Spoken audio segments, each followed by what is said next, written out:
Tut.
Aduh.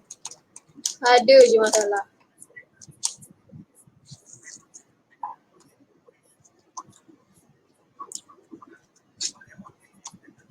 Macam baik je kat kita buka satu.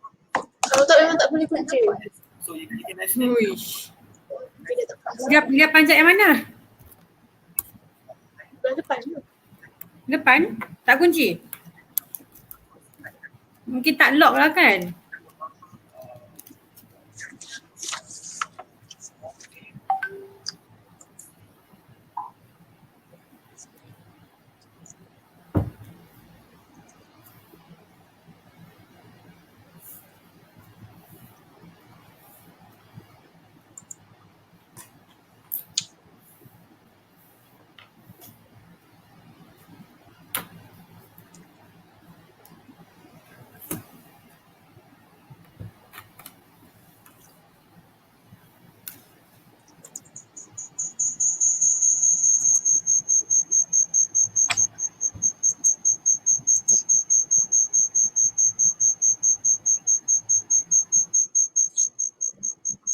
Rasa tu.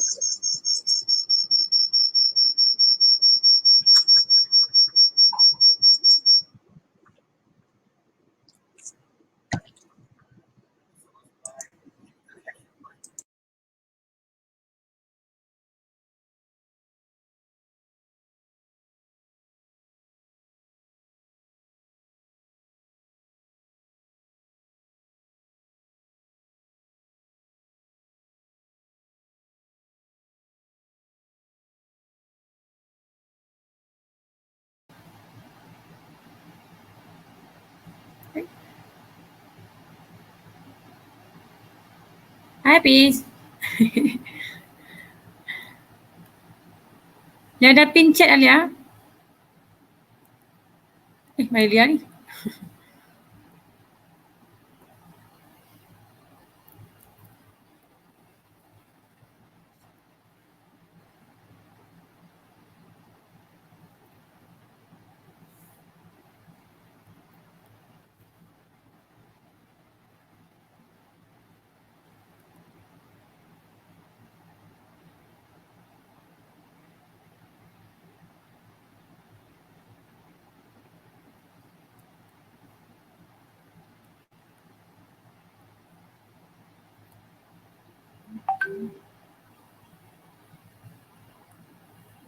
Tapi tak ada pin lah. Lia, kenapa tak ada pin tu message tu?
Assalamualaikum.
Assalamualaikum. Salam, Doktor. Okay, we're still waiting for others, right, to arrive. Also, Dr. Zaira. Dr. Zaira, yes, our evaluator today. Because the keynote session still not finished right yet, right? Mm-hmm.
Okay, so basically we already 3:40.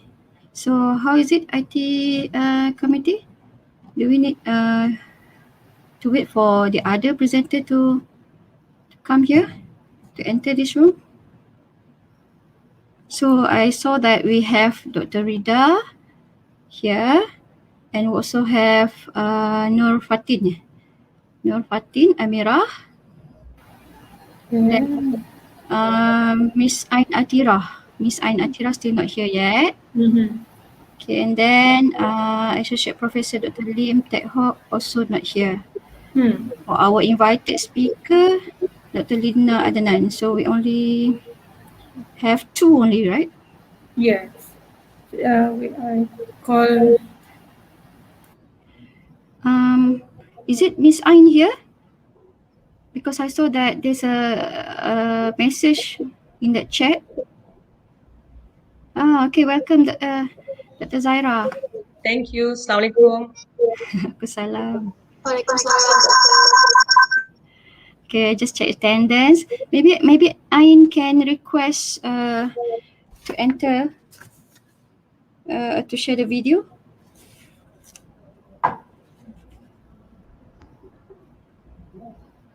Ain and also Associate Professor Dr. Lim Tek Hock. I think that I saw their message. Oh, Miss Ain Atira. Miss Ain Atira is here. Hello. Can you hear me? Yes. Oh, We can hear you. great. Welcome, Doctor. Good afternoon. All right, I just good finished afternoon. classes. Yeah. Okay. I tried to call Ain Atira, but there is no answer. Okay. So Wait, how? I try call again. All right. So we wait for her. What? We wait for her in a few minutes, or we want to start it already. Uh, What's the decision, Hello. moderator? Okay. Because we want to have a picture, right? So we need her. I think maybe we can take picture in the middle or after we end our session. Is it okay like that?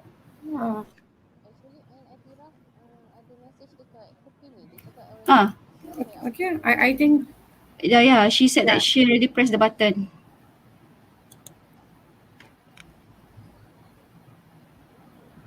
maybe she have to try to refresh the browser.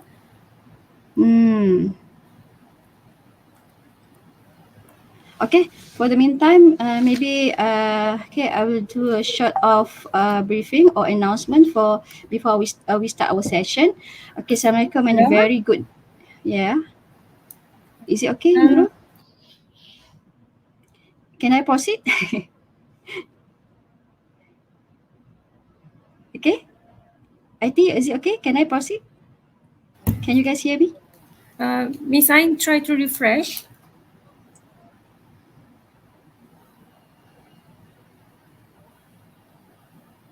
Because Miss Ain will present live, so she has to be okay. ready. Yeah. All right. So we have two video presentation, right, from Dr. Rida and also from Miss Miss Nur Fatin Amira. Okay. Maybe we wait for a while. Is it okay, everyone? Yeah, sure, doctor. All right.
Okay. I think maybe it takes time a little bit for Ain to join us. I think we have a number of presenter also in our session today. I think it's better. I think for us to start it now. Is it okay? Okay. I will try to help Miss Ain in the middle. Yes. All right. All right. Thank you, Nurul. All right. So, Assalamualaikum and a very good day, everyone. Okay, ladies and gentlemen, welcome to the first Malaysian International Conference on Nanotechnology and Catalysis (MICNC) 2021. Okay, we are now in a parallel session 3. Okay, Nanomedicine. All right. My name is Asmalina binti Muhammad Saad. I will be your chair session today. Okay, together with me is the session moderator, IT committee, Miss Nurul Fatimah and also Miss Lia Zaharani. And we are also together with two our evaluator, Dr. Muhammad Hafiz Ahmad and also Dr. Zaira, to help us to smoothen the process of evaluating process. Okay. Hopefully that okay. So next is the announcement.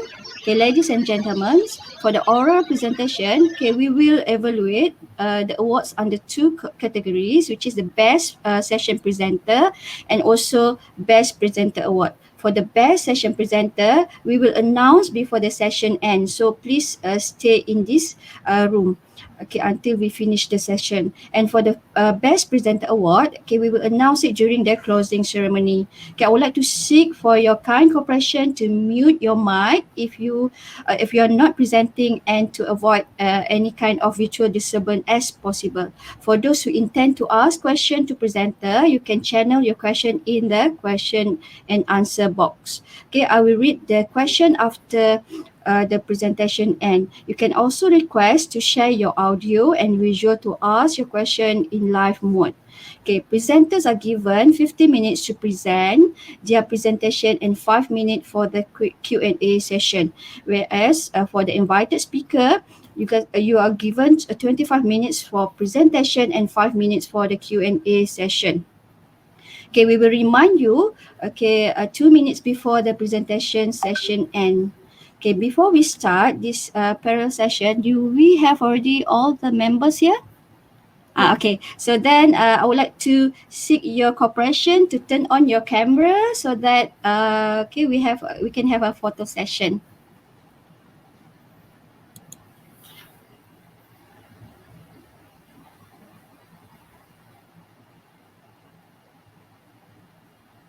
Miss Ain? Dr. Rida, can you turn on your camera, please?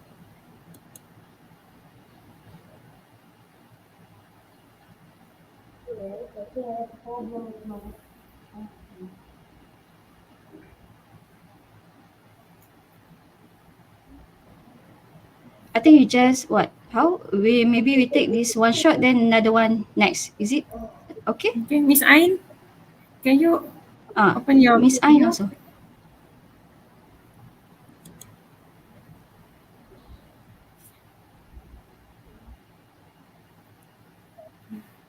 Miss Ain.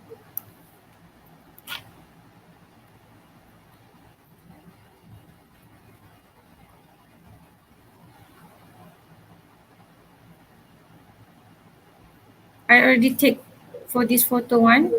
So need to wait for Miss Ain? I think maybe we have another one for before we end our session. Okay. Okay. Alright. So I think okay, better we proceed. Okay, now I would like to invite, okay, without any further delay, I would like to invite our first presenter, Dr. Rida Tajau, for the presentation of targeted breast cancer therapy utilizing copolymer nanoparticles derived from palm oil. But this one is a video presentation, so the IT committee will play the video for us. And Dr. Rida, you can stand by for the Q&A session after this. Okay, I pass to IT committee. Thank you.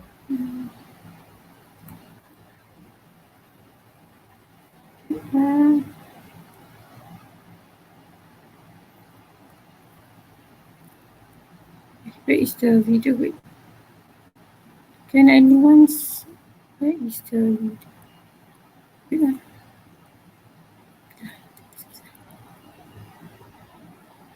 Can anyone see this? Yes, we can see. Okay. Salam sejahtera and very good afternoon. First of all, My name is Rida Tajau from My name is Malaysia Agency Wait. under the Ministry of Science, Technology and Innovation. Oh, who's? Oh, Lia is. Okay. Sorry. Yes, let me share it.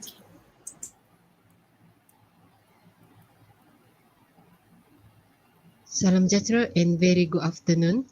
First of all, my name is Rida Tajau from Malaysia Nuclear Agency under the Ministry of Science, Technology and Innovation.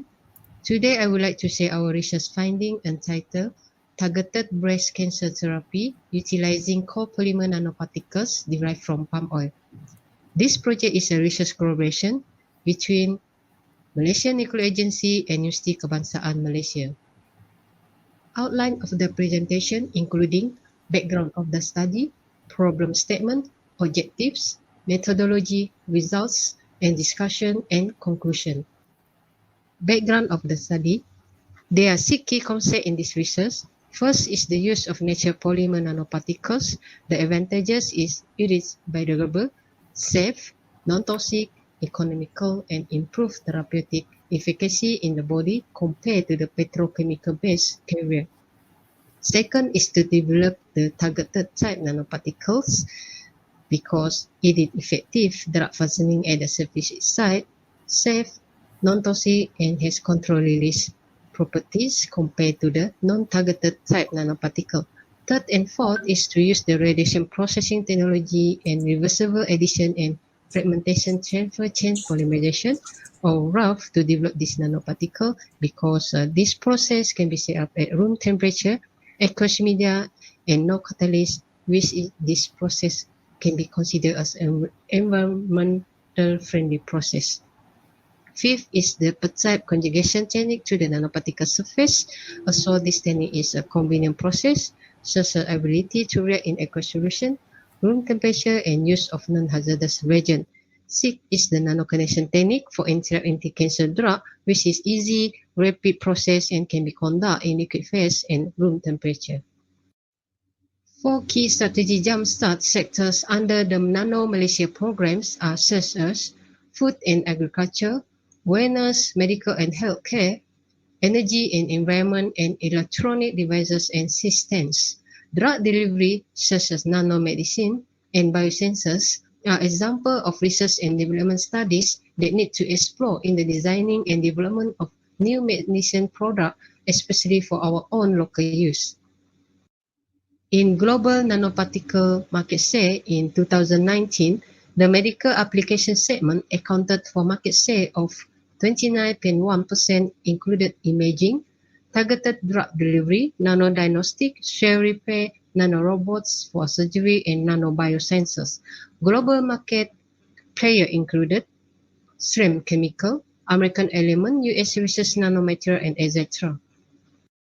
There are 4 major problem statements in this research that had attracted global researchers to explore the technology. First, the use of synthetic polymer, which is toxic, non-biodegradable, and expensive. Second, macro particle size carrier, which can contribute to agglomerate and block clot to the body. Third, thermal method that been used to develop the nanoparticle, which is conducted at high temperature, was very difficult to control, a costly process, and can cause air pollution compared to the radiation processing technology. Fourth, conventional nanoparticles, which is non-targeted type nanoparticles, resulted weak specificity, low therapeutic efficacy, and can cause toxic to the body. Our research study is a attempt to overcome this problem.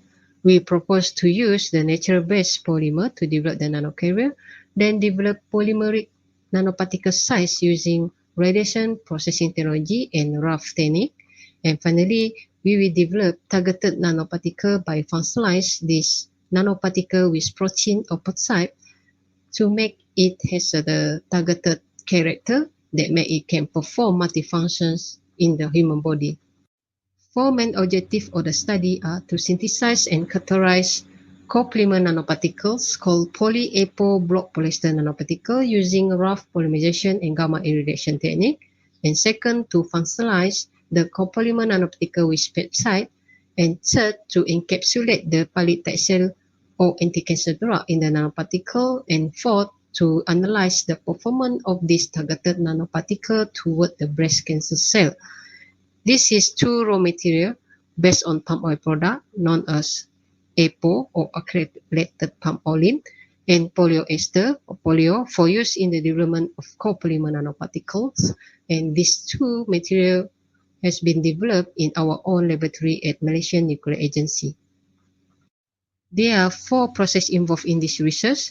First, using gamma radiation-induced RAF polymerization and cross-linking technique to produce the block copolymer nanoparticles.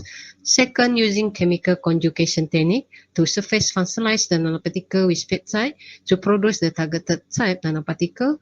Third, using nanocondensation method to interact polytexture drug to the nanoparticles. And fourth, to analyze the performance of this targeted nanoparticle toward the breast cancer cell. Finding 1, in the development of nanoparticles, there are 2 steps involved: preparation process of the macro APO rough agent, and followed by second step, synthesizing polyapo block polyester nanoparticles using this macro APO rough and gamma radiation induced rough copolymerization and cross-linking method. Figure 5 showed the polyapo block polyester nanoparticles been produced in this study. It is a light yellow solid color. Figure 6 shows schematic diagram of the chemical reaction involved in the development of these copolymer nanoparticles. Macro APO rough agent and the polyesters under the gamma radiation is copolymerized and intermolecular cross-linking to produce the copolymer type nanoparticles. To determine the optimum dose for these nanoparticles copolymerize and cross-link, we study the nanoparticle size transformation against the gamma radiation dose. From the study, the size of the nanoparticles increased when the radiation dose increased, and after achieve the desired dose, especially at 700 gray, is copolymerized, and further increase of the irradiation dose cause the particle size decrease, which means degradation. Finally, we able to optimize the radiation dose for this copolymer nanoparticle obtained, especially at this 700 gray. And figure 8 showed the TM image of the nanoparticle. It's a core shell nanoparticle, sphere shape, and it has a core and shell, and we call it as a core shell nanoparticle types. From all of the formulation study, sample formulation number 7 is an ideal sample to produce the model nanoparticles with a particle size of 142 nanometer and possess positive surface charge of 61.9 millivolt. Besides, it has high surface area at 35.1 square meter per gram, and it also stable at 37 degrees Celsius for 14 days in a physiological environment. Besides, it possesses amorphous property, which is only has 2% of crystallinity in the compound. Furthermore, the nanoparticles obtained also possess biodegradable properties, as shown by TEM image, where it's agglomerate and aggregated, and also increasing of the weight loss according to the incubation time for 90 days. And the FTIR study also proved the chemical functional group of ester, hydroxyl, and carbonyl also cause the degradation process. Summary of finding 1. The study formed nanoparticles less than 201 nanometers. Gamma radiation-induced rough polymerization can produce a high yield of ideal sample formation at 81.45%. The nanoparticles exhibit low molecular weight less than 24,000 Dalton, and it possesses amorphous, biodegradable, and good thermal properties. Finding 2, for the development of surface functionalized of nanoparticles, for develop the targeted type nanoparticles, there are 3 processes involved: carboxylation, NHS activation, and peptide conjugation. Figure 18 and figure 20 show the actual appearance of this nanoparticle before and after carboxylation and NHS activation. At the third process, the sample is used for conjugating the peptide. Figure 22 showed the actual image of the targeted type nanoparticle obtained. Is white solid nanoparticles. Summary of the finding 2. The targeted nanoparticles produce a nanocapsule type nanoparticle. It's a spherical form with a hydrodynamic size less than 240 nanometer with a zeta potential positive charge at 2.96 millivolt and possess a low molecular weight properties at 26,000 Dalton. By using FTIR and NMR method, we propose the targeted nanoparticle chemical structure as shown in figure 24. Besides, the technique that we used was very effective with 96.13 of peptide being conjugated to the nanoparticle and discover 99.6% compression of peptide to the nanoparticle. Finding 3, in the development of drug-loaded nanoparticles, there are two processes involved in this part. First, the nanocondensation process to encapsulate the polytextural drug or anti-cancer drug into the nanoparticles, followed by the second process, which is a dialysis membrane technique for drug release, kinetic and mechanism study. Entrapment process of the anti-cancer drug or the polytexture into the nanoparticles involve a non-covalent chemical reaction. From the study, the ideal formulation showed higher drug loading content at 7.12% with 100% of entrapment efficiency. Besides, it was produced by higher speed of agitation at 500 rpm with an effective production time at 8 hours.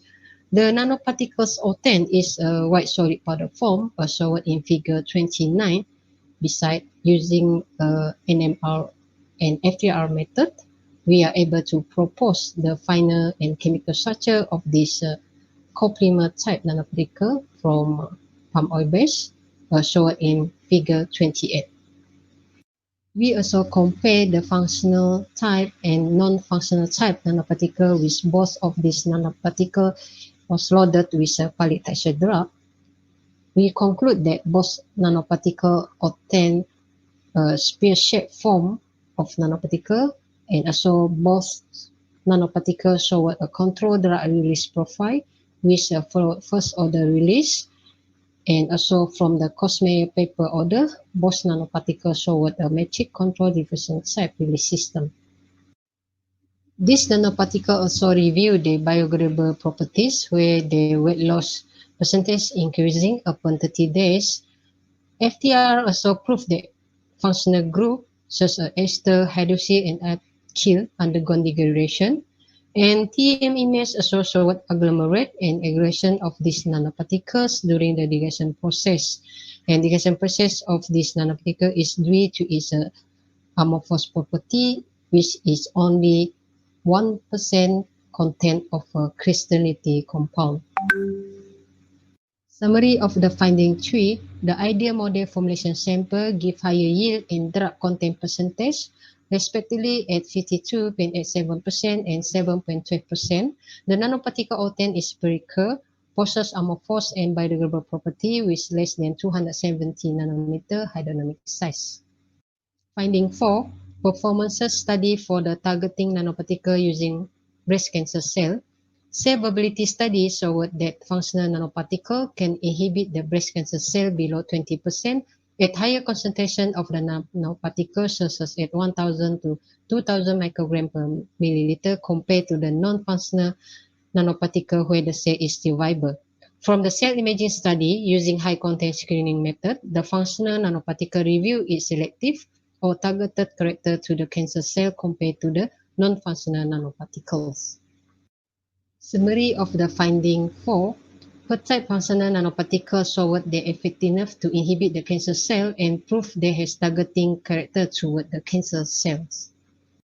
Conclusion of the study, nanoparticles produces ideal for use in specific polytexture delivery to cure human breast cancer cell. Second, and is possessed biodegradable amorphous property. It also showed control release profile and obey first order drug release kinetic and appear to have metric control diffusion type release system. And the finding also shown that potential application of this nanoparticle for use in targeted delivery of polytexture for human breast cancer cell treatment. List of references. My acknowledgement to Department of Chemical and Process Engineering, University Kebangsaan Malaysia, Malaysian Nuclear Agency, Radiation Processing Technology Division, JPA Scholarship, funding of the project from Malaysian Nuclear Agency, University Kebangsaan Malaysia, and Malaysian Ministry of Higher Education. Thank you for your time and attention. I would like to also thank MICNC Secretariat for preparing this platform for also sharing our knowledge and finding. Thank you. Thank you very much, Dr. Rida, for the interesting presentation. Okay, now I would like to open for the Q&A session. Is there any question from the member of the floor?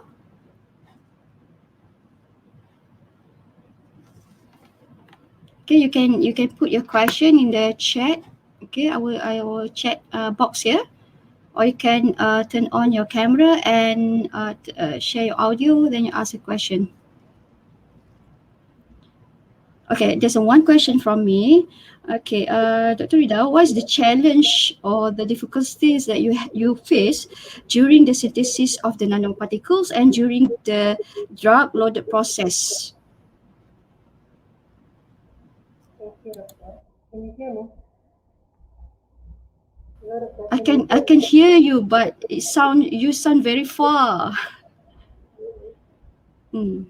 Hello, Doctor. How about the rest? Can you guys hear Dr. Rida clearly, or only me? Yes, not so clear. Yeah, you sound very far. For me, it's very far. Yes. I think my audio has a problem. Okay. Prof, do you hear Maybe. me? Can you hear me? And I can answer the question. I mean, yes, we face a difficulty, especially. Okay. The voice is breaking. Do you Most have? probably, Dr. Rida, Mm-hmm. the phone can be removed because disturbance in the network. The phone it can be removed. Morning time, this happened to one presenter. If the phone is side by side, then can be problem.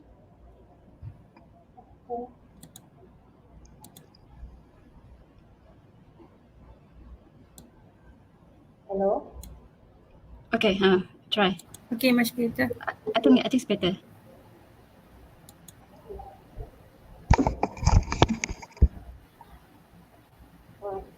Sorry. Okay, for the first question, yes, of course we face the difficulty, especially to find homogeneous size of the particles, and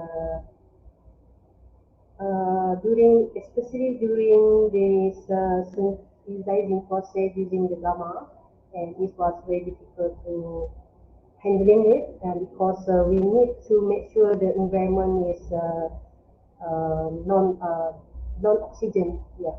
So that's why the result that we have that we produce, some of that is non homogeneous size of nanoparticle, and besides that, the size also keep increasing when we transform, when we surface functionalize it, and the size is keep increasing. And because for nanomaterial size, the range should be below 100 nanometer, especially for systemic delivery. So beside that, we have another type of nanoparticle that we can in future we can formulate, because that type of nanoparticle is a single type nanoparticle compared to this one copolymer, and we can control that the size is more homogeneous compared to this one. And this one is we are studying it for TR1, and then we want to go to TR2. TR1 is mean that we want to screening this potential of the type of copolymer nanoparticle as the nanocarrier. Okay, for the second question, I think Prof asked me about. Can you repeat again, Prof? The second question. The difficulty is a problem when you want to drug load the process. I mean that you want to use the nanoparticle in the process of insert the drug itself.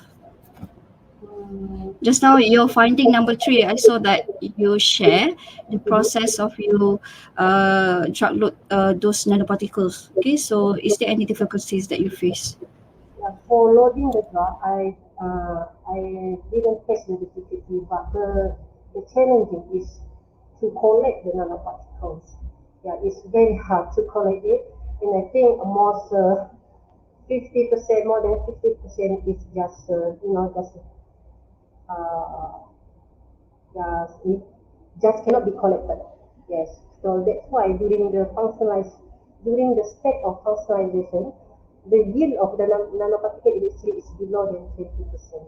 So, and it's what is quite challenging. for that. There's a lot can be improved, right? Because only 20%. All right, this is a good. Thank you for the answer. And we have another question here from Dr. Muhammad Hafiz. Hi, Dr. Rida. Thank you for your interesting presentation. May I know the toxicity effect of your copolymer nanoparticles towards the normal cell? Okay, thank you, Mr. Mohammed. Yes, for this part of study, we are not doing the toward the normal cell. We only focus to the cancer cell.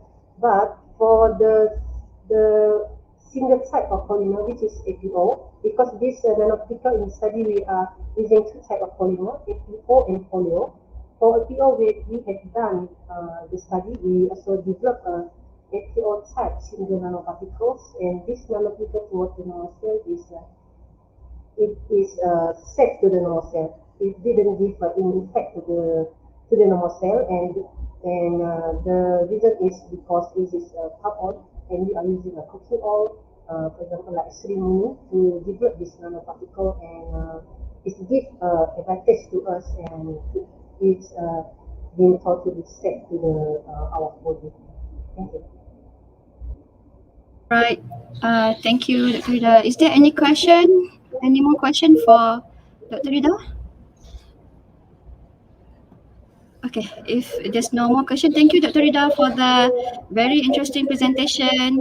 Okay, now, thank you. Now, without any further delay, we move along to our second presenter. I would like to invite Ms. Nur Fatin Amira binti Shafi'i with her title of presentation, Thermoresponsive Drug Delivery System, the role played by 2-dimethyl aminoethyl methacrylate DMAEMA concentration. Okay, this one we will have a video presentation. Now I will pass to the IT committee to play the video. But yes, Miss Fatin, please stand by for the Q&A answer. Okay, please proceed, IT committee.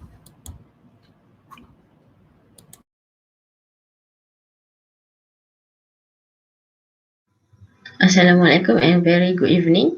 My name is Nafatin Amira binti Shafi'i, and today I will present size characterization of gamma radiation induced nanogels. So for the presentation outline,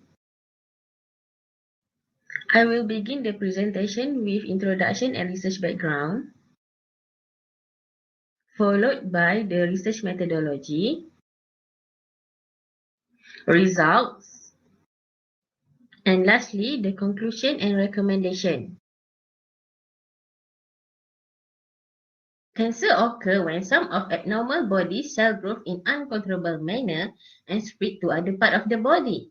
And currently, cancer is a severe life-threatening condition worldwide. This can be seen from this newsfeed where cancer is a leading health issue facing men. In 2020 alone, cancer has brought more than 19.3 million new cases worldwide and caused more than 10 million deaths. Closer to home, in Malaysia, the new cancer cases in 2020 is almost 49,000 with 29.5 thousand deaths. And Malaysia is foreseen to escalate the cancer cases beyond 55,000 cases by year of 2030. And this news feed shows how worrying the cancer cases right now in Malaysia. Research background concerning the government high spending on imported drugs and cancer treatment costs, and also to reduce the cost spent by the patient, it is crucial to develop an effective and great performance local drug delivery system. However, there are some limitations found in conventional strategies where there are premature and insufficient drug release at target site. Therefore, targeted drug delivery is a promising cancer targeting strategy that may provide an efficient and less harmful solution. Among all targeted drug delivery systems, the more responsive drug delivery system has recently received mass attention. This is due to their advance in controlled release of anti-cancer drug in response to temperature change. This drug delivery system requires a thermoresponsive nanogel that respond to temperature change with a phase transition and cause the release of encapsulated drugs. Poly and isopropyl acrylamide or NiPAM is one of the most studied thermosensitive polymers in drug delivery application. Figure shows below LCST, the NiPAM swell and act as a drug-loaded nanocarrier. However, NiPAM will shrink at its LCST, thus triggering the drug release. This thermally reversible collapse behavior will act as on-off switch for drug release. NiPAM usually copolymerize with other materials in order to achieve prolonged blood circulation period. Shows the difference between temperature in normal tissue and tumor tissue. We can see that in our normal body temperature, the temperature is around 36 to 37 degrees Celsius, while the tumor tissue is 40 degrees Celsius. However, extensive literature review shows that the synthesized thermoresponsive nanogels are below 37 degrees Celsius, which will restrict the tumor-targeted drug delivery application and create a risk causing a non-trigger condition in tumor sites. Thus, it is very important to tune the LCST of nanogel near the tumor site temperature. Besides, recent polymerization process usually synthesized using multi-step process and require chemical cross-linker and accelerant, which is the source of carcinogen and irritant and also expensive to discard at the end of the process. Logically, nanogel in the drug delivery system must be free from toxic materials. Thus, in this study, a single-step process at room temperature is introduced and will produce a cleaner product using gamma radiation method. For the synthesis of nanogels, in this study, NiPAM will be polymerized with vinyl pyrrolidone (PVP) and polyethylene glycol diacrylate (PEGDA) in order to enhance the drug release by forming hydrophilic and hydrophobic end. Also, DMA-EMA will also be added in order to strengthen the thermosensitivity, which will help in increasing the LCST of nanogels. The resulted nanogels are being gamma radiated of 5, 10, 15, 20, and 25 kilogray to form nanogels. The resulted nanogels then will be halophilized for further characterization of process. In this study, the premix sample ratio of NiPAM, PVP, and PEGDA are the same. Only the MAMA concentration will be increasing for sample B, C, and D. Meanwhile, sample A will act as a control sample. As the results, figure shows the clear solution of polymers before radiation. And this figure shows the sample after radiation. It can be seen that as the dose increases, the nanogel become more milky. This might be due to the polymerization or molecular change reaction occurred in nanogels as the result of increasing gamma radiation. The dynamic light scattering result reveals a decline in overall nanogel size, which indicated that temperature, as expected, contribute to the swelling of nanogel. Figure also demonstrated that with the rise of DMA-MA concentration, the size of resultant nanogels B, C, and D correspondingly decreased. Sample D, with the highest concentrations of DMA-MA, show the smallest nanogel size of 94 to 223 nanometer, which is in the range of 70 to 200 nanometer range, the widely considered appropriate size for nanogels in drug delivery application. This illustrated that the hydrophilic DMA-MA does assist in raising the LCST. Thus, it is plausible to expect that when the nanogel reaches the LCST, it will collapse, thereby initiating the release of encapsulated nanogels.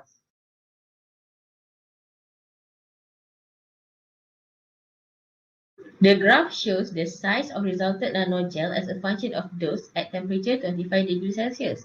As you can see, from 5 to 20 kilogray, the size is increasing as the gamma radiation dose increase. This means that the escalation in gamma irradiation dose influenced the polymer size enlargement due to the aggregation of nanogel. And at 20 kilogray, the nanogels have reached the maximum polymerization. However, after 20 kilograde, at 25 kilograde, there will be no more polymerization, and the polymer adapted by changing the atoms from their regular site and segregating them into tiny fragments, initiating polymer size reduction. In this study, PSEM is used to analyze the internal pore structure of nanogels. Figure A shows the samples without DMAMA, while Figure B shows the sample with DMAMA. Figure B shows smaller pore size than Figure A. It means that the presence of DMAMA has resulted to higher number of pores, which caused the higher interconnectivity between pores due to the presence of DMAMA during polymerization reaction. This will lead to higher rate of swelling with swelling properties and also higher response rate to temperature change.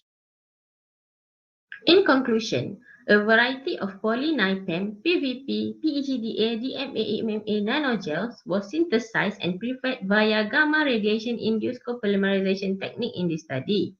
And this resulted nanogel shows a promising material system with significant potential in drug delivery system. And for recommendation, the resulting nanogels can be further analyzed with FTIR and HNMR for chemical structural studies and TEM to study the morphology of the nanogels. The selected nanogel sample will be studied for drug loading and release tests using UV-Vis. So that's all from me. Thank you. All right, thank you very much, Ms. Nurfatin, for the interesting presentation. Okay, now I would like to open for the question and answer session from the members of the floor.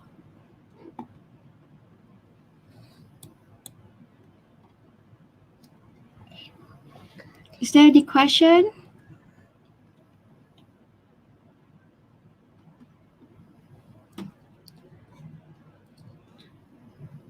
Okay, there's one question from. Yes, Prof. Yeah, Dr. Tech. Yeah, sorry, I have just a quick Okay, question. it's okay. Mm-hmm. Regarding long-term stability of this thermal gel, can Ms. Liu comment on that? Let's say you prepare the gel, would it change its property over, let's say, 3 months? What's the shelf life like for this particular polymer? Thank you.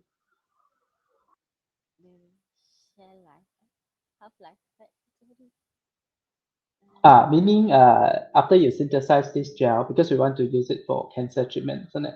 For thermal response. How long can we store it before change the property? Do you have that study? Yeah, just out of curiosity. Yeah. I'm so sorry, but I don't have that statistic yet. Hello. I can't. Maybe the stability, right? Yeah, the stability of that thermal response. The stability of your. Yeah, the stability of your material here. How long that it can sustain the same properties? Do you did any research to evaluate that stability? Not yet. So there's a lot more that can be conduct for future research, right? So in short, what can you describe about the novelty of your research here? The novelty is using gamma radiation to polymerize for cancer targeting nanogels. So, before this, there is no one using the gamma radiation for polymerization in this study. All right. Okay. Thank you, Nafatin, for the answer. Is there any more question from members of the floor? Okay, I think we don't have any more question. Thank you very much, Ms. Nafatin, Amira. Okay, now we will proceed with our next presentation. Okay, I would like to invite a presenter of Ms. Ain Atirah binti Rosali to present her presentation titled Conformational Stability of Proteins on the Surface of Ti6Al4V 316 LSS and nitinol alloys using 2D correlation analysis. Please welcome Miss Ain. Is it Miss Ain here? Okay. So the floor is yours, Miss Ain.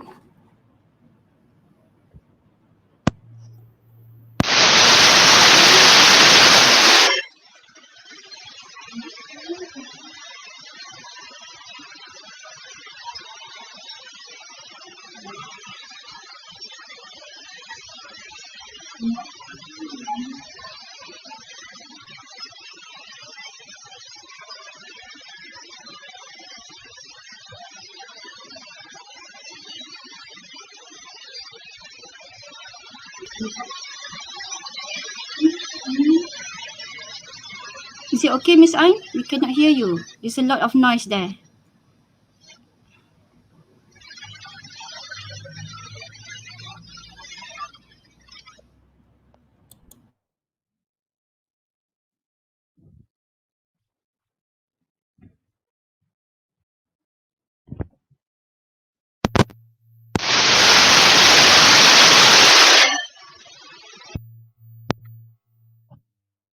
Yes, we can hear you. You can share screen now. Okay. Sorry.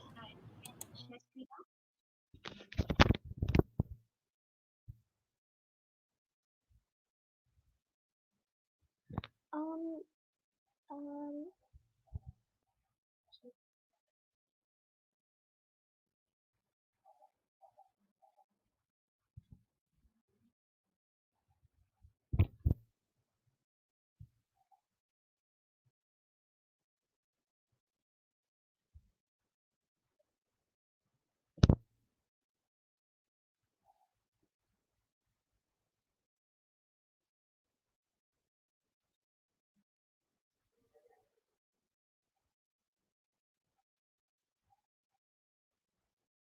I think Yes, Miss Ain. Okay, please proceed. Okay. Assalamualaikum and a very good evening. Sorry for the technical glitch that I had just now. Okay, I would like to present my research paper with a title Conformational Stability of Proteins on the surface of titanium, which is the with the presence of vanadiums and aluminiums and stainless steel in a type of 316L and also nitinol alloy, which is a titanium-based alloy, nitinol, using 2D correlation analysis. So this is the outline. I will start with the introduction, follow with material and methods, result and discussions, conclusions, and references. So for the introduction, my study involved with the alloy, mainly focus on the electrochemical behavior or the corrosion behavior of the alloy. So the the alloy that I focus on is stainless steel, nitinol, and also titanium. And these are very widely used in biomedical applications. So my research is focusing on human body. So there is a proteins molecule can be found in blood cell. So as a foreign material, which is a bioimplant material, implanted into the body, the nature and the amount of the protein adsorption layer will be depends on the material surface properties. For example, chemical properties that include ionic interaction. So during that time, metal-protein interaction in human body is important.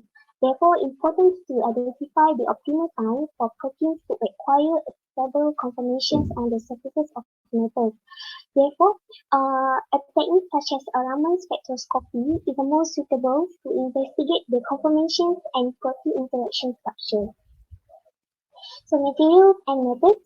First, preparation of sample. So we have three different types of alloy: titanium, stainless steel, and nitinol.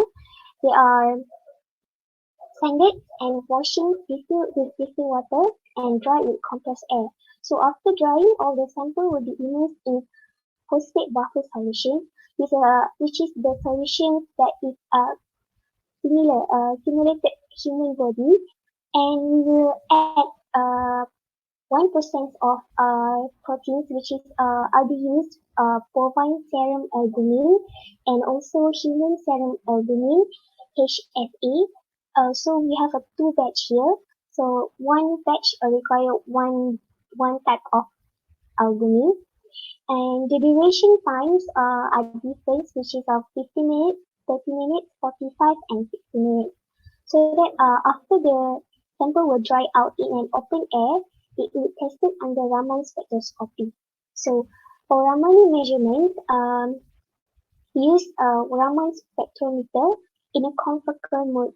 So the measurement will be set into high magnification objective length and also the excitation line. And the software also will be used in this, for these instruments to analyze the spectra, calculate the position, intensity, and the area of the characteristic peaks. So for the results and discussions, so the 2D correlation analysis was carried out using Raman spectra to sort out complex variations. So this method allowed for Raman scattering responded to the sample and between the component of the system. So this analysis was made up of observant measurements of phosphate buffer solutions and albumin solution remaining after the emission of the samples. So this is a figure 1 and figure 2. For figure 1 is the peak of Raman spectrum for Ahmad band found in bovine serum albumin, which is the Ahmad band 3, and also figure 2 is the peak of the human serum albumin for Ahmad band 3. So the table 1 shows the Raman measurement for the similar peak positions. They have the same peak position and assignment as the Ahmad 3 band, and the intensity level is very strong, which is a BF is very strong. So the same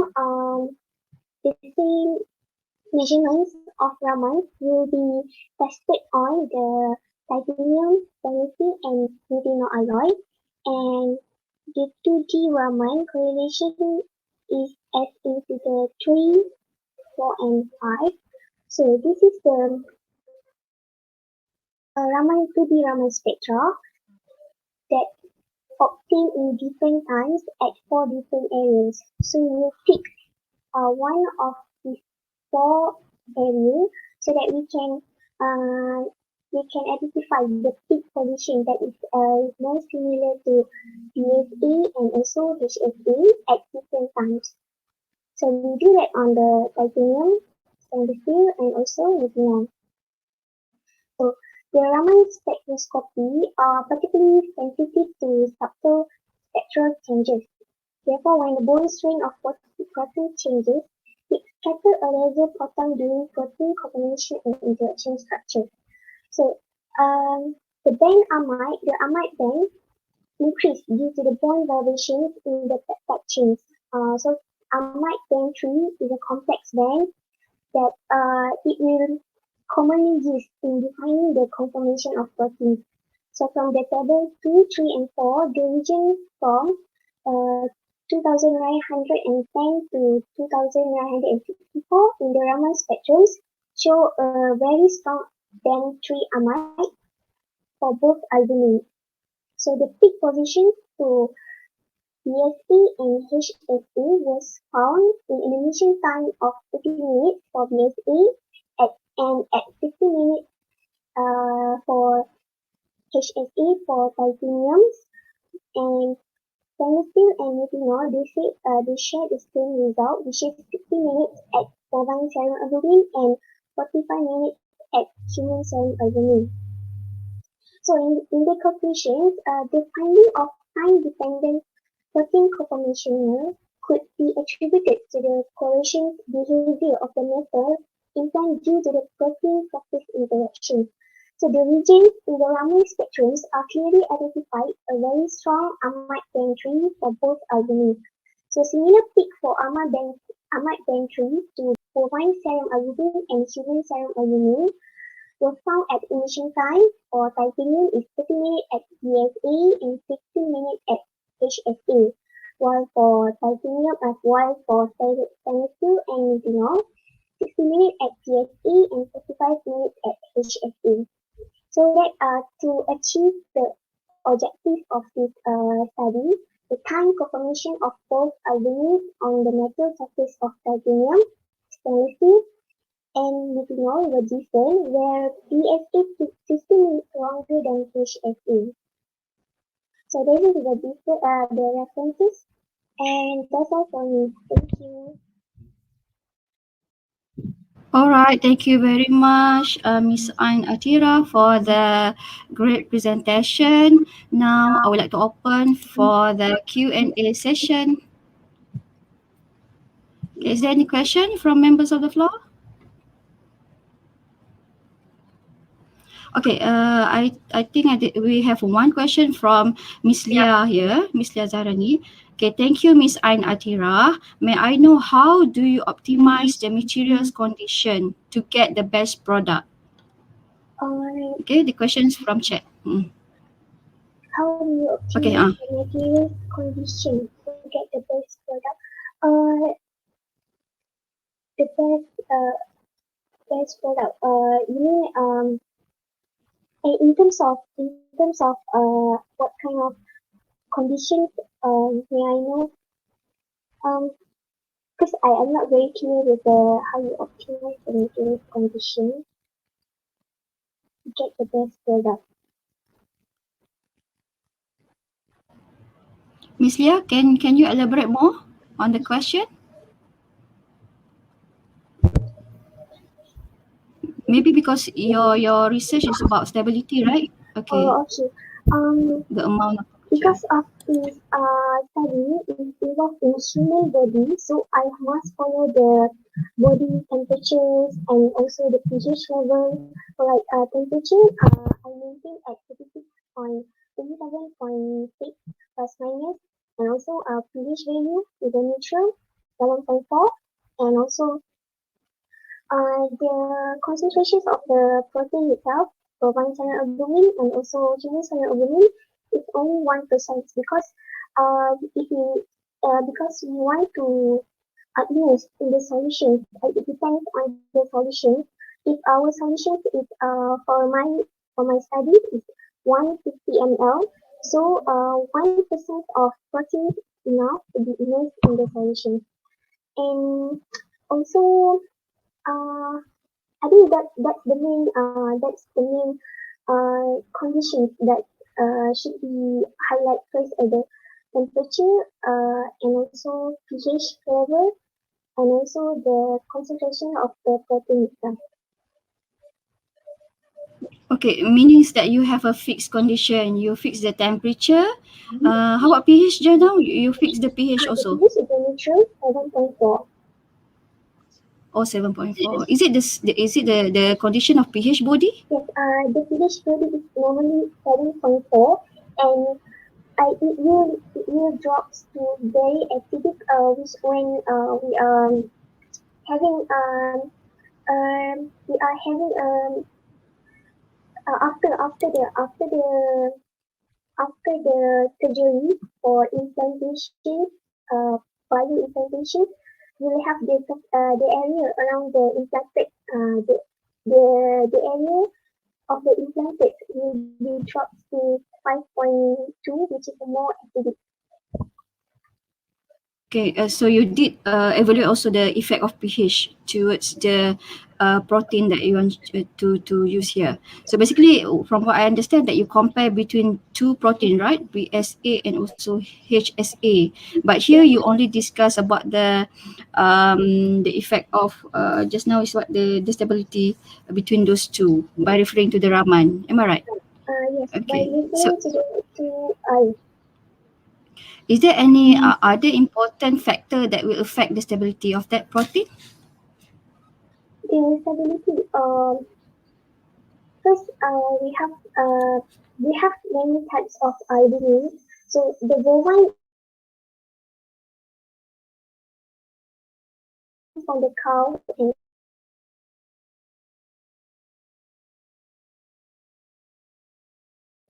for the a very original human serum.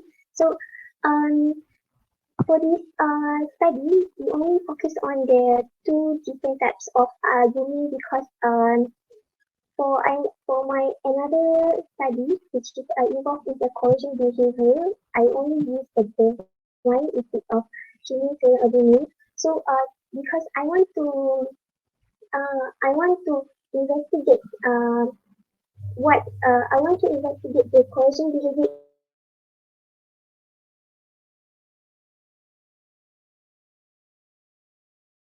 albumin this conformational panoramines stated that the only different time for the proteins to be interact on the metal surface is only 50 minutes difference.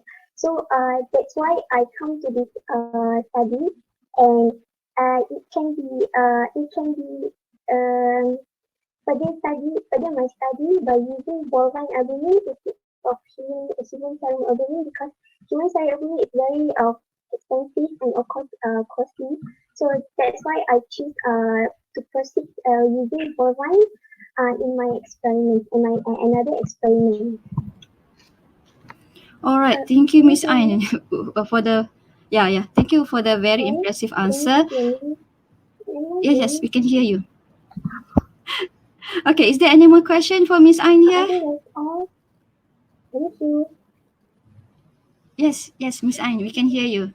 All right. So if there's no more question, thank you, Miss Ain, with a very nice presentation. Now we move along to our next presenter. I would like to invite Associate Professor Dr. Lim Teck Hock, with his presentation title Biocompatible Silver Sulfide Nanoparticle as Potential Cost-Effective Photothermal Therapy Agents for Skin Cancers, Synthesis, Characterization, Cytotoxicity, and Photothermal Heating Studies. Please welcome Doctor.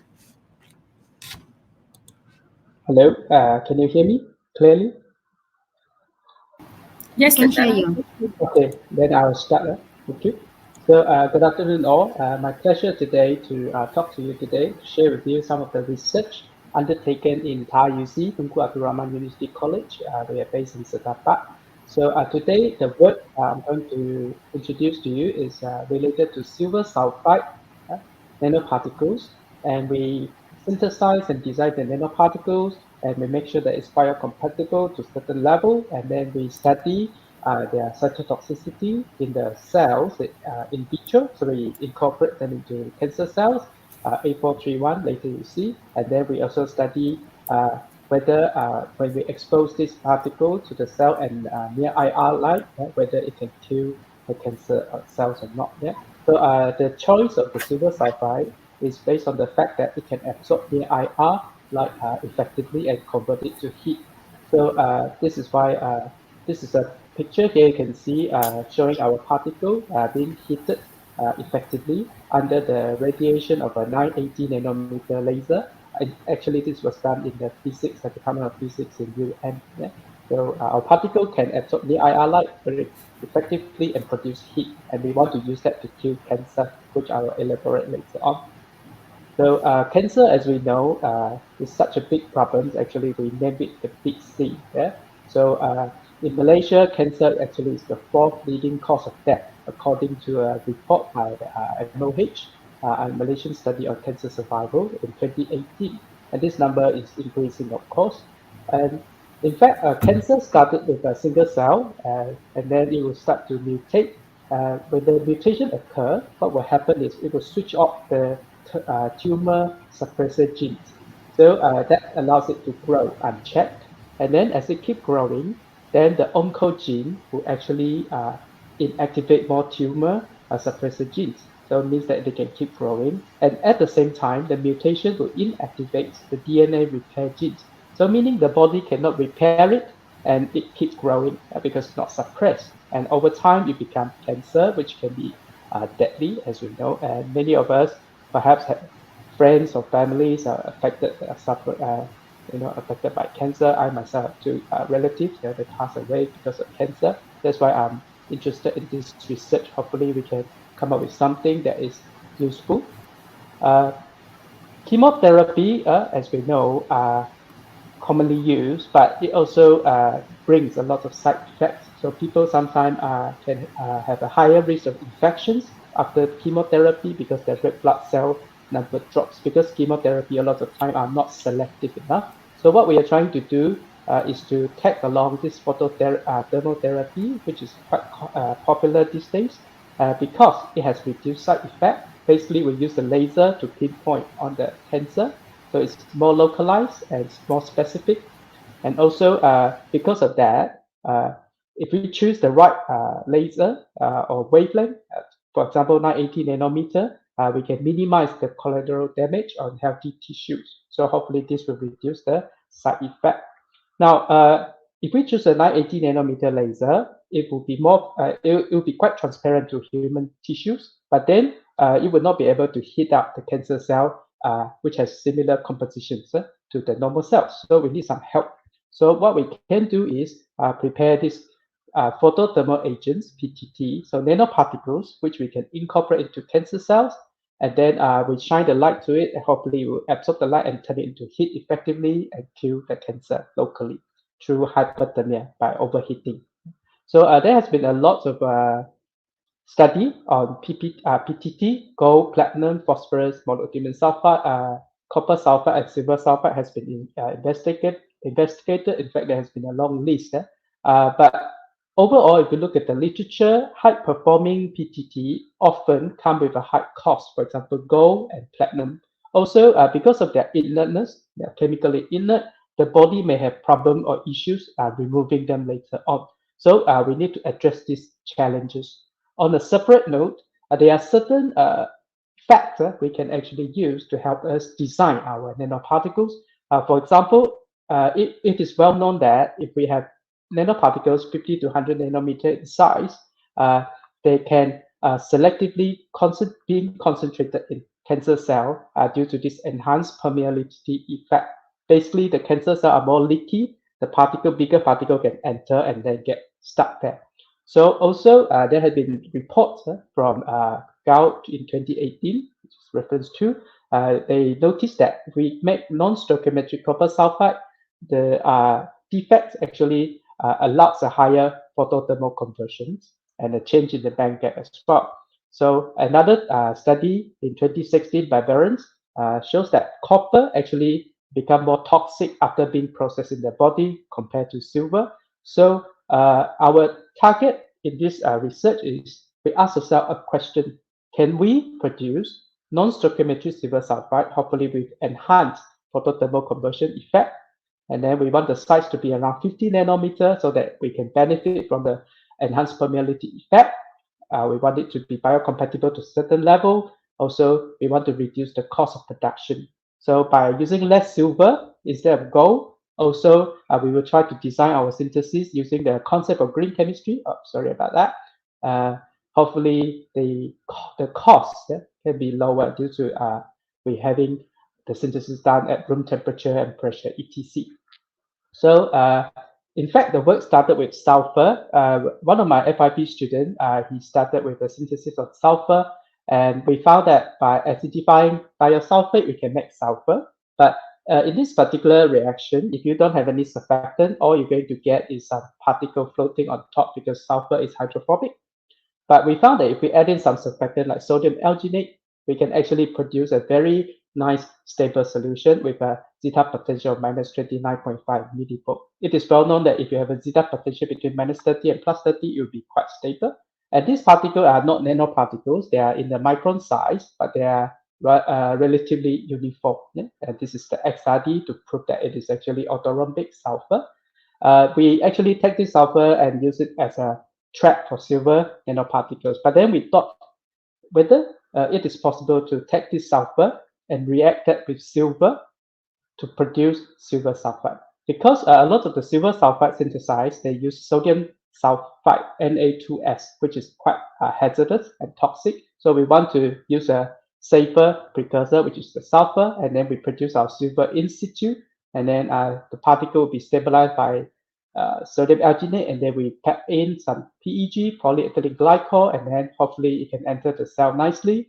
And then with the laser, we hope that within 15 minutes, it can kill the cancer cell and or bring down the viability to around 10 or 20 below 20. Yeah? So in fact, this is the particle that we produce, and the silver was formed because the alcohol groups in the sodium alginate is capable of reducing the silver, and it itself will turn into the aldehyde here. Yeah?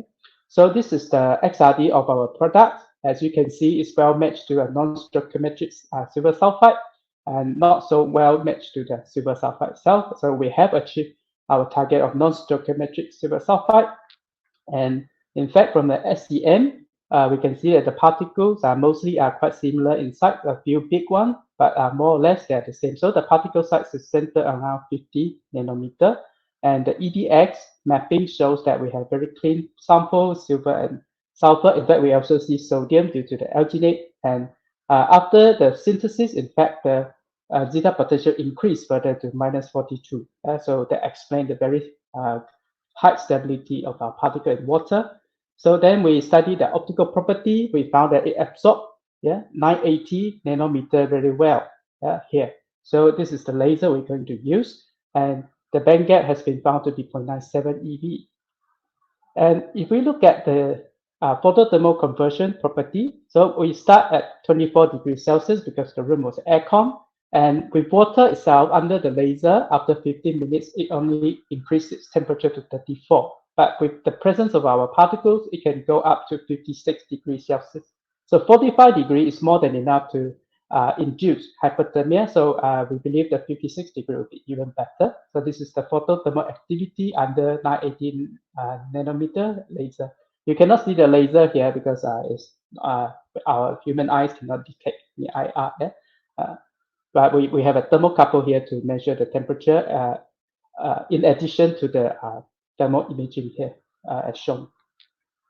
So then we also study the cell viability of a particle because it's important that it is biocompatible to a certain level. So we base our test on MTT. So during the MTT, the yellow compound will be converted to a purple compound if the cells are healthy and growing. So you can see it becoming more purple when we control and lower concentration of the particles. So we choose a level here. And this is the effect that we have observed. So here with the silver sulfide and the PEG and the laser, in fact, we can bring the cell viability down to 14%. Without the silver sulfide nanoparticles, with only PEG and laser, it has about 80% here, which is similar to here. So the PEG itself actually has some toxicity, but we need the PEG actually to avoid in the future the particle from poisoning or entering the liver. So PEG can be rubbed around the particles, and that's supposed to help stop the particle entering the liver, and then it can be removed through the intestines and then through the stool instead of going into the liver being break down. So it will reduce the toxicity. And here the yellow bar represent the cells without the particles, without the PEG, but with the laser. So it survived. So that's why we choose 918 IR laser because it is relatively non-invasive. So in summary, we managed to produce non-stoichiometric silver sulfide, 50 nanometer to 60 nanometer in size. The synthesis was made possible with the use of biocompatible, low-cost surfactant called sodium alginate. It acts as a reducing agent and stabilizing agent for both the sulfur and also the silver sulfide, non-stoichiometric silver sulfide nanoparticles. The band gap of the particle is 0.97, consistent with the literature. When we have defects, non-stoichiometric defects, then the band gap is supposed to go up based on the literature. And the photothermal efficiency we calculated through a very complicated equation, which I didn't show here, is about 62%.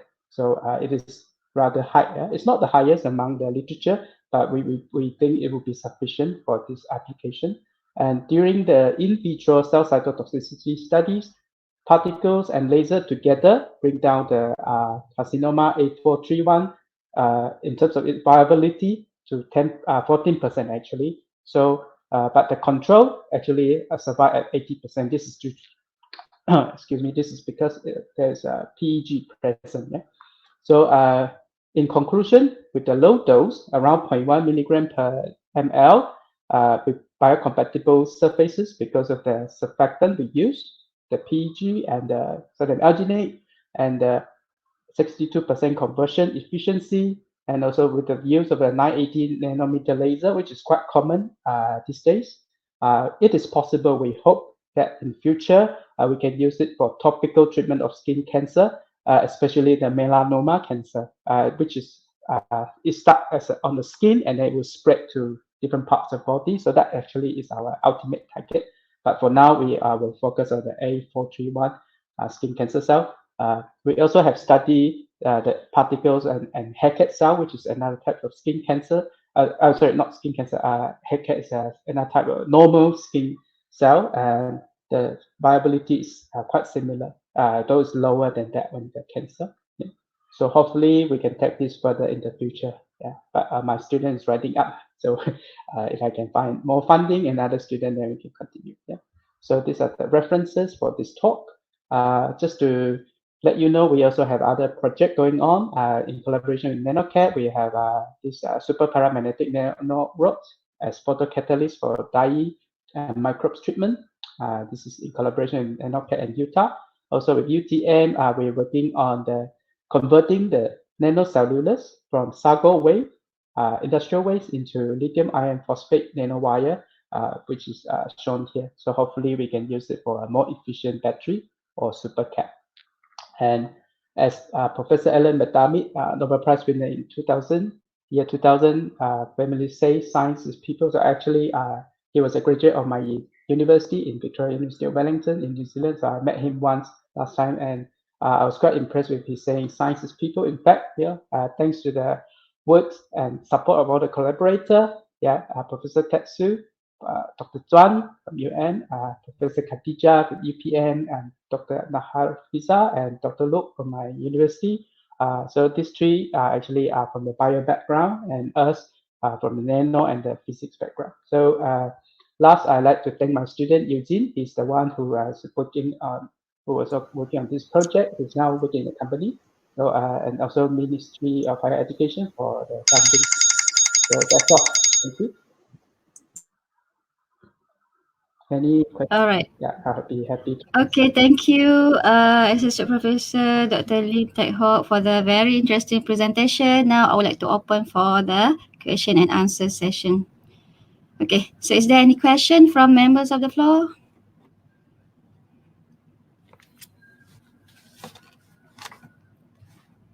Okay, we have one question here from Miss Lia Zaharani. Okay, thank you, Associate Professor Dr. Lim Teck Hock. Is there another alternative method that can be used to produce the same quality like your product? In fact, you can use other method definitely. For example, you can start with silver nitrate, and then maybe I'll turn on the camera. So you can start with silver nitrate in water, and you also can add in sodium sulfide Na2S with some surfactant. So this type of synthesis is quite common in the literature. We want to make it greener, so that's why we start with the sulfur, which we think is safer, because the sodium sulfide is toxic and can potentially pollute our environment. To answer your question, yes, there are other ways, but we want to make it more greener and also lower cost. Yeah, that's our target. Yeah. The motivation is greener and lower cost. Okay. Yeah, because the All right. cost. So, Okay. okay, is there any more question from members? Okay. Okay, I have, I think, about two questions. Okay, first question, I wonder why do you use 980 nanometer NIR? Okay, that's one. Second question, is there any other alternative of PEG? Because just now you mentioned that PEG might influence the toxicity. Is there any other alternative for that one? Maybe you can use a green, green sauce for that one. Sure. Yeah. To answer your first question, let me share. The reason why we use the 980 nanometer laser, first of all, is it is commercially available, the laser. So meaning the industry can use it. Actually, the cosmetic industry, they are using it for treatments. Yeah? So we want to make use of that. And also, you can see that in this optical study, property study, our particle actually absorb quite well at 980. Yeah. So in terms of conversion and absorption should be quite good. Why we didn't use the 880 here, which is highest, is because it is more damaging than the 980. So we want to lower the damaging effect while striking a balance between striking a balance between availability of the laser and also the damage. Yeah. So this is the first question. Yeah. Okay. On the 980 nanometer laser. Okay. And also has that 980 nanometer laser that we can conveniently use. Yeah. Yeah. Okay. So what's your second question? You mean the PEG? Yes, correct. PEG. Yeah, the reason why we use the PEG is that from paper we know that PEG can be coated around the particles to avoid it entering the liver. Actually, that's one approach we take to try reduce the toxicity. I think there are others we can use, but actually the PEG that we use, in fact, it also depends on the molecular weight. The one we use has a 20% toxicity, so I think if we reduce it, it will be perhaps be better. But why we use it is because it has been shown in literature that it is helping to stop particle entering the liver, and then it help the body remove the nanoparticles after the treatment via the hepatobiliary process, meaning it will go to the intestine and then go out with the stool, yeah? So that the body can remove it without the liver having to degrade the sulfide particle. But it will be interesting, in fact, to see if any other pattern can do so also. But PEG is the one that people are using in the field, so we don't want to keep changing too many parameters. Okay, it's commonly being used in this field for the PEG. That's why you use it. All right. Okay. All right. Thank you for the answer. Okay. Is there any more question from members of the floor? Let me check in the chat. Okay. There's no more here in the chat. All right. If there's no more, thank you, Associate Professor Dr. Lim Tak Hock, for that interesting presentation. Okay. All right, so now we are finished with our oral presentation. Now I would like to invite our invited speaker for our last presentation, which is Dr. Lina Adnan Fadil Al-Ani, okay, with her title of presentation, Green Nanomedicine Formulation Hybrid, let me see, can you see? Okay, hybrid, Circumin cap gold nanoparticles reduce graphene oxide as a potential antioxidant and colon cancer cytotoxic agent. Okay. Please welcome Dr. Lina. Is it Dr. Lina here? Good afternoon to all. All right. Hi, Dr. Azmalina. Thank you very much. Okay. So I'm very pleased the floor is yours, to... Dr. Lina. Thanks. I'm very pleased today to share with you my project. So my name is Lina. I am from NanoCat. And today I'm going to share about my project that I've worked the past 4 years in NanoCat, trying to synthesize a green nanomedicine using curcumin and gold nanoparticles with graphene oxide, and the application as antioxidant and colon cancer agent. Okay, so just to have like a bigger overview about the story behind this project. So first of all, in 2016, I was still a graduate from the master's degree, and I had a perspective in my mind. So I would like to have a new creative field, not only my biomedical science background, but I would like to have an interdisciplinary work. And I was thinking about the next generation medical application. So I was very lucky to meet awesome group in NanoCat, and we had discussion and brainstorming sessions. And then I have gone with intensive review for the state of the art. And finally, we have got a novel idea about the hybridization of nanotechnology with the plant-based medicine.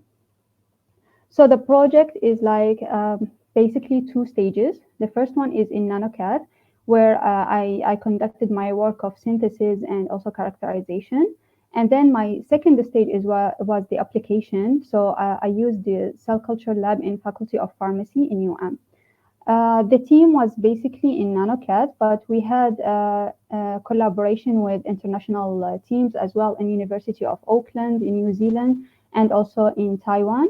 And we have received two research grants, one national and one international, to support our project. So the ultimate research aim was twofold. The first one is to have a next generation cancer therapeutics, and the second one is to have a green eco-friendly technology. Okay, so the first one is the next generation cancer therapeutics. I've noticed that many of my colleagues just now have talked about cancer. They have covered all the statistics about cancer. So I won't cover this, but I would like to highlight the following. That let's have a look at the tumor and the normal cells, and let's say that we are treating using the conventional therapies, being chemo, radio, or surgery. So all these therapies are non-selective, and they also can spare some of these cells called cancer stem cells. So at the end, these cancer stem cells can cause a tumor relapse. And in fact, around 50% of colon cancer patients, they develop recurrent disease even after receiving these conventional treatments. So we want to have a selective and multi-targeted therapy. We want to make sure that we treat these tumor cells while sparing the normal cells. So currently there are many trends in the research for a safer and multi-targeted therapies. These include cancer immunotherapy, gene therapy, nanotechnology, and also plant-based drugs. So the idea for our project was to hybridize these two fields into one product, which is nano and also plant-based drug. Nanotechnology is anticipated to change the foundations of cancer diagnosis, prevention, and treatment, as anticipated by National Cancer Institute in 2004. And we have seen many development actually in this area. So when we were reading about the nanomaterials, there are a lot of nanomaterials used in cancer, but two of them was really interesting, the graphene and also the gold nanoparticles. So graphene is very interesting because it has a high surface area, so it allows us to functionalize it with many things as we want, and it allows also to have a drug loading that is high. It is easily fabricated, and most importantly, it is studied for its cellular interaction and uptake mechanism. So studies have confirmed that the graphene can interact with the cell, and it can also be uptaken inside the cell. So this will make it a lot of easier to deliver the drug inside the cancer cell. On the other hand, the gold nanoparticle is also known for its biocompatibility. It can also exert anti-cancer properties, and it is easily functionalized. On the second hand, for the green eco-friendly technology, we want to substitute the conventional chemotherapies with natural drugs. So we were thinking about curcumin. The reason why we have chosen curcumin is because many studies have shown that curcumin is already being used by cancer patients that are taking conventional therapies, but they are using curcumin as a complementary and alternative medicine. They believe that the curcumin is useful and it can boost the anti-cancer activity. And indeed, many preclinical studies have proven that curcumin can exert anti-cancer activity by degrading the tumor growth factor receptors, restoring the cell cycle, and it can also exert ROS modulation. The limitation of the curcumin is that when it is tested in the human, it has shown that it can prevent cancer, but unfortunately, it is inefficient as a chemotherapy. The reason is the low bioavailability and low solubility, so it has a lower uptake in the cancer cells. So what is the research concept at the end? So we have gone for a design for a purpose approach using rational design. instead of using the trial and error approach that have been used years ago, so we have gone for a design for purpose approach. So we have a conceptual design that have taken care about 7 major points in our research. So first we have looked at the suitable platform, and then the drug of choice, and then what is the most suitable synthesis method that we are going to use, and then we have done adequate characterization, and then we have chosen the suitable cancer model to study our drug or the final product, and then cytotoxicity and selectivity, and finally we wanted to also study the mode of action or the mechanism. So as you can see, this is our product. So the platform basics is the graphene. The graphene is chosen because of the high surface area, easy functionalization, as I said, and also the cellular interaction. The limitation in graphene is that it can self-aggregate when we synthesize it, and also the biocompatibility issue, it requires more functionalization to be biocompatible. So to solve these issues, we have added gold on top. So the gold on top will act as a spacer to prevent disaggregation, and it will also increase the biocompatibility of the whole system. At the end, we also added curcumin as a drug. So we functionalize on the top of the gold nanoparticle. And I've already mentioned all the advantages of curcumin. And the disadvantage of curcumin is the low cellular uptake, as I said. So we anticipated that the presence of a graphene will solve this because the graphene is known for cellular uptake. We have also noticed something, that the curcumin is known as a potent reducing agent. So we have thought about using curcumin in dual roles, not only as a drug, but also as a reducing agent. So as you can see, this research is like unlike the previous reports.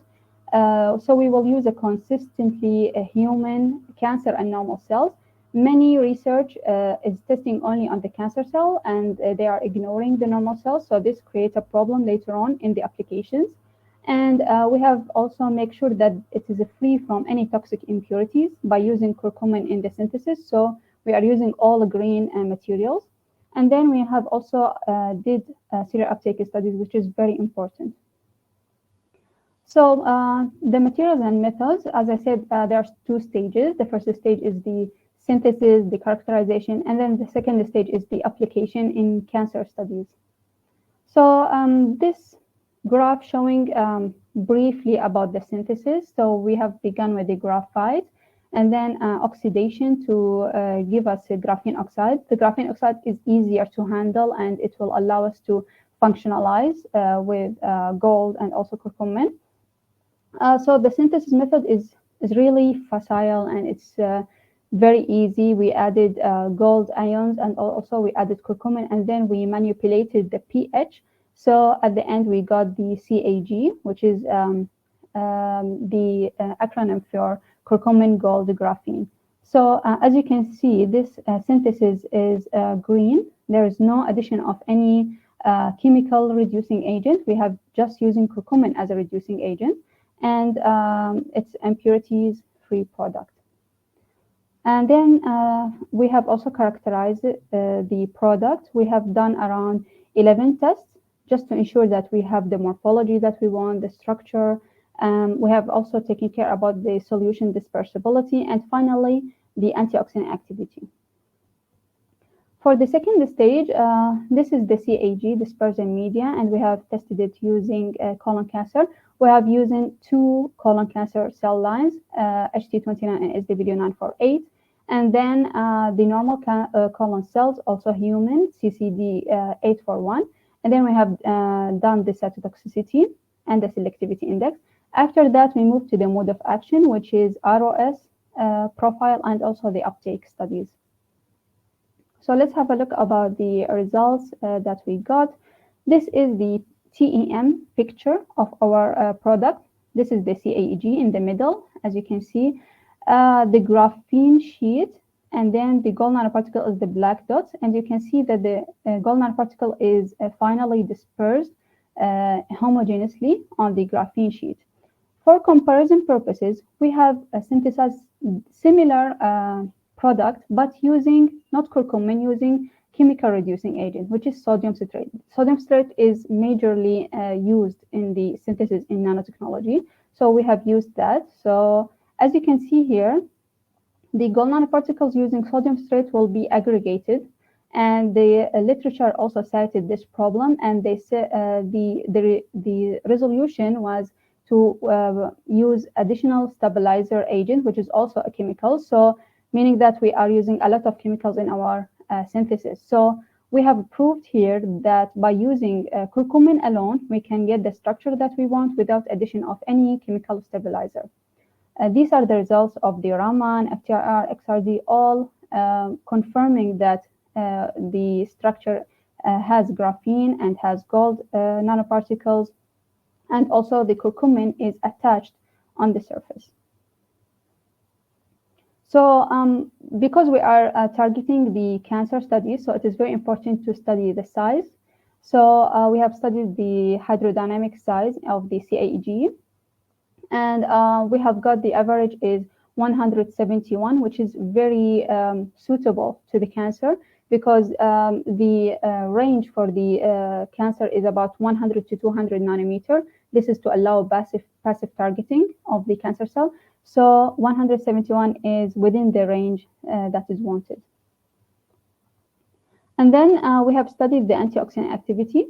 So the black column here shows the CAG, our nanocomposite. As you can see, compared to the other only graphene or graphene gold without curcumin, the CAG with the triple components, curcumin, gold, the graphene shows really high antioxidant activity.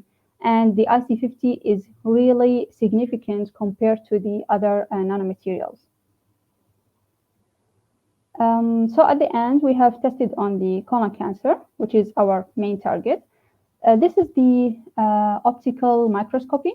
So you can see the first column is the untreated control. This is the cells, the colon cancer cells, without the treatment of the CAG. And then after the treatment with the CAG using low dose and high dose, and you can see that there are difference in the morphology, and also the number of the cells is decreasing, which confirms that there is a cytotoxicity on the cells.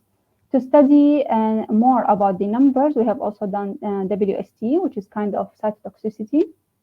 We have using 24 hours, 48 hours, 72 hours, and also we have using very various concentrations of the CAG, and all the results show that in the colon cancer cell, HT and SW, you can see the cytotoxicity is very significant, while on normal cells, the cytotoxicity is less, which means that it is selective.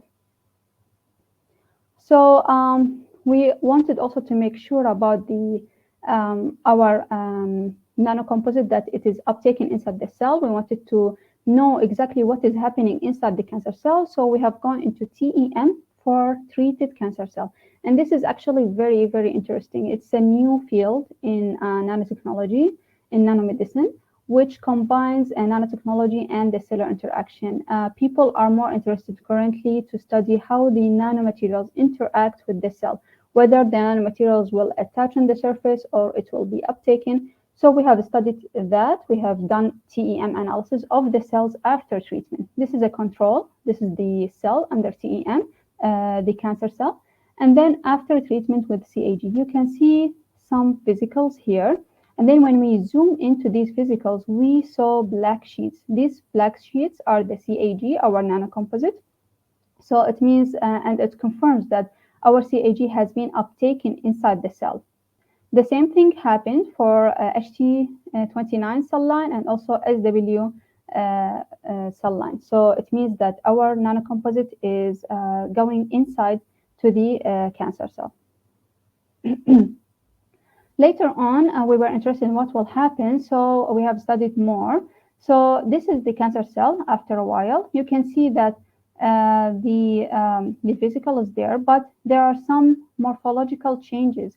So first of all, there is a retraction of the pseudopods, which also called rounding of the cell. The cells lose its attachment to the surroundings, and this is the first line of apoptosis. And then we have also chromatin condensation. You can see like there's a black spots inside the chromatin, which is condensation. And finally, the final thing is the apoptotic bodies, which confirms that we got apoptosis. And this is very important because we don't want to have a necrosis and also inflammation, which is unwanted. We wanted to have apoptosis or programmed cell death that will eliminate cancer cell, but without harming the surrounding tissue. We have also did mechanism of action, studied the ROS and the GSH, SOD. All of these studies have confirmed that our CAG has induced higher ROS and also have lowered the antioxidant, meaning that it induced an oxidative stress in the cancer cells. So for the conclusion, our product is rational designed. It's specifically tailored to suit the medical application. There is no toxic impurities, so there's more safety. And we have ensured that by doing testing on the normal cell lines, not only the cancer cells.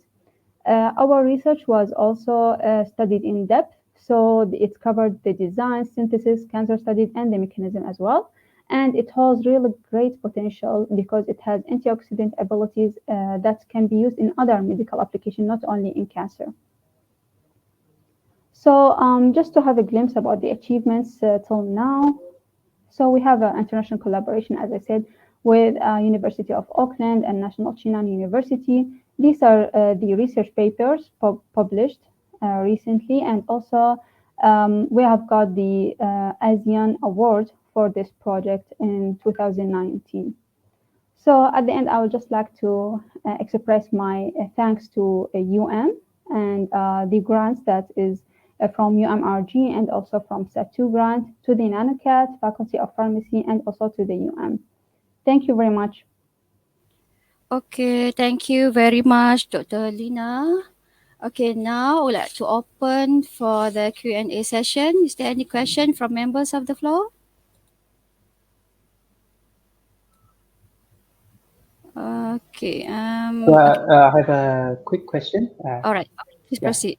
Thank you, Dr. Lina, for a very impressive talk. May I know the graphene oxide, right? Once it's in the cell, after it's been processed, what would be where would it end up at the end? Can you comment on that? Like after the treatment, do we know where it will how it can be removed from the body?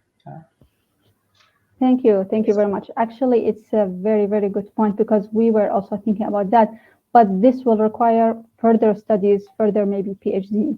But I can say that recently the graphene have been confirmed that it can undergo some kind of degradation. So after it's induced the killing of the cancer cells, so the phagocytes can come and take up the graphene from the environment and then take it up to the liver.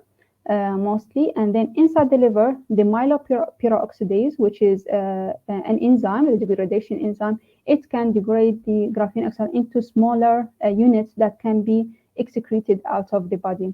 So this is like a new field of study that is now looking into the graphene oxide and how it can be degraded. Oh, thank you for the answer. It'll be very interesting to know. Yes, in the future. Yes. Yes. All right. Thank you. Thank you very much, Dr. Lim, for that question. Okay, now we have another question from the chat from Miss Lia Zaharani. Okay, thank you, Dr. Lina. May I know how do you select the characterization process or testing process for your product that's suitable for your product? Okay, thank you. So, okay. So the characterization, yes, there are a lot of things that we can do, but in order to select the most appropriate, we have listed down what are the properties that we wanted to make sure that we have it. So the size is very important. So we make sure that we do characterization for the size, which is the dynamic light scattering or the hydrodynamic size. Also, the functionalization of curcumin is very important. So we make sure that we do FTIR and all this. We wanted to know also the shape, because we want to know the homogeneous gold nanoparticle distribution. So we did TEM. So from there, you can list down all the characterization tests that are very important to you. You can list down what are your objectives, and from there, you can work on to the planning of the characterization essays. All right. Okay. Very interesting sharing. Okay. Is there any more question for Dr. Lina here? Okay. All right. I think we have no more question from the members of the floor. Okay. Thank you very much, Dr. Lina Adnan Fadil Ani, for that very great sharing. Okay. So now, okay. I think we need to have a photo session first. Is it correct? Or we want to announce our best presenter first? Best presenter first. Is it Is okay? everyone able to open the camera? We try to turn on the camera first. Okay. All right. Okay.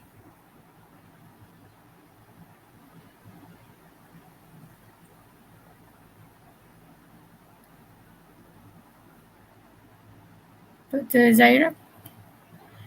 Okay. All right. Okay. Okay.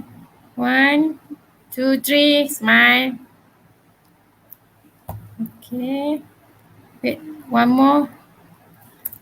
Okay. I have to paste first. Okay. Freestyle. Okay. Okay. Freestyle. One more. 1, 2, 3. Okay. Thank you. All right. Thank you very much, Miss Nurul, for that photo session. Okay. Now is the time that when we like to announce for the best presenter for the parallel session of 3 Nanomedicine. Okay. The winners goes to Dr. Rida Tajau. Okay, congratulations, Dr. Rida, for the selection of best presenter. Okay, so now we have reached of the end of our session. Thank you very much to all the presenter, to the committee IT, to the invited speaker for contributing in our successful session. Okay, on behalf of the MICNC 2021 organizing committee, I would like to seek for your I would like to congratulate and also congratulations to you guys, and also thank you very much for your sharing, and hopefully the sharing that we have today can benefit us in many ways in our life. Okay, with a last word from me. Okay, you don't have to be great to start, but you need to start in order to be great. Okay, I end the session together today with Assalamualaikum, and thank you very much. Hopefully that we can meet you again in future and in the closing ceremony later. Assalamualaikum. All right. Thank you all. Thank you, everyone. Thank you. Okay. Bye. Bye-bye.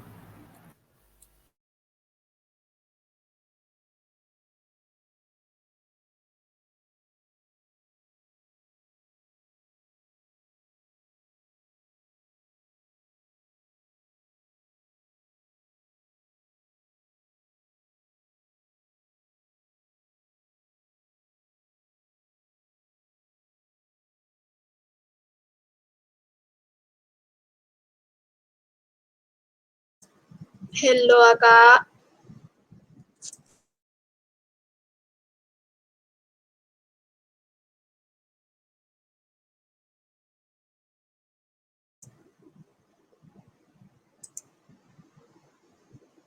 Akak tak dengar.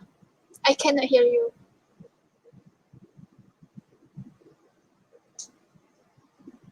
Sorry. Oh, tadi kan Lia punya presentation yang best tu kan? Best tu kan Lia terus nama kan? Kalau akak punya tu macam ni, macam dia ada dulu yang ni kan? Kenapa tak keluar ni? Macam ni kan? Lepas tu bila dia Okay. tekan tu baru dia Next. keluar. Macam tu lah. Okay, so next dia kena buat 2 slide. Yang dua pertama. slide lah. Yang Sebab pertama. bila Lia buka tadi kan, dah terus dah nampak Dr. Rida dah. Sila ada orang kan ni. Oh, ada lagi lah. Oh ya ke? Alamak.